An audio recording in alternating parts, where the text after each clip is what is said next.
ढेंकानाल जिला कामाख्यानगर अंचल आसी एक दुखद खबर शुणिले आपण आखिर लुह बही पड़ो। अलुड़ा होइछंती जणे 70 वर्षीय वृद्धा। वृद्धा को माट मारी घर बाहर कर दिया जायथिबा अभियोग होइछि। कोटकरा पंचायत अंतर्गत पंडुआ गाँवर सुकांती सबर नामक जणे वृद्धा।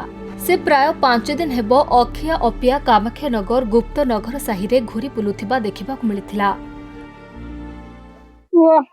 पुओ कोनो अवस्था मत माटो करी ए दीटा खाइबाबू ए दीटा न दे पारी न पारी हां न गर्भ रक्त पुओ आज वाला कार्य के नहीं रे बा आज वाले कार्य के नहीं ये कार्य के नहीं लगानो हेती बापा मागी मुगे गंड का बापा खाऊ दिया से प्राय 5-6 दिन हम कौटू आसला केमती आसला तो आम जानू कि 5-6 दिन है ये पड़ी रही माने आखि की किसी भल भाव में दिशुनी कि से चली पारुनी। तेणु मानविकता दृष्टि आम जी पारुचु गंडे गंडे खाइबा दौचु किंतु तार किसी सेमती भलरे से माने गोड़ हाथ तार भल भाव चलुनी कि मुंड भी ठीक भाव से काम करूनी एवं मेनली किसी दिशुनी। तेणु प्रशासन को अनुरोध करुच्ची जे ताकू नहीं केमती भल जगह तार थैथान करूँ कारण से कौन घर पुओ ताकू बाहर कर देजी बोली से कहया कथा।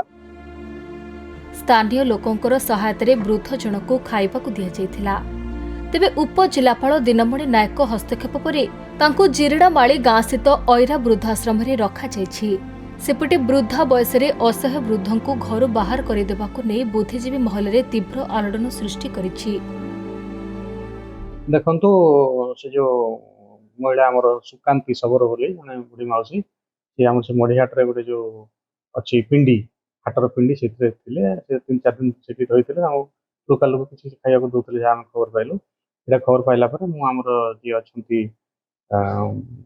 ट्रिपुल एस कही कहवापर आम म्यूनिसिपालिटी एग्जीक्यूटिव अफिसर और स्टाफ जाकि रेस्क्यू करते रेस्क्यू करके जो दीडामाड़ी वृद्धाश्रम अच्छी से रखा। ढेंकानालरू हरेकृष्ण राउतଙ୍କ रिपोर्ट खबर ओडिशा।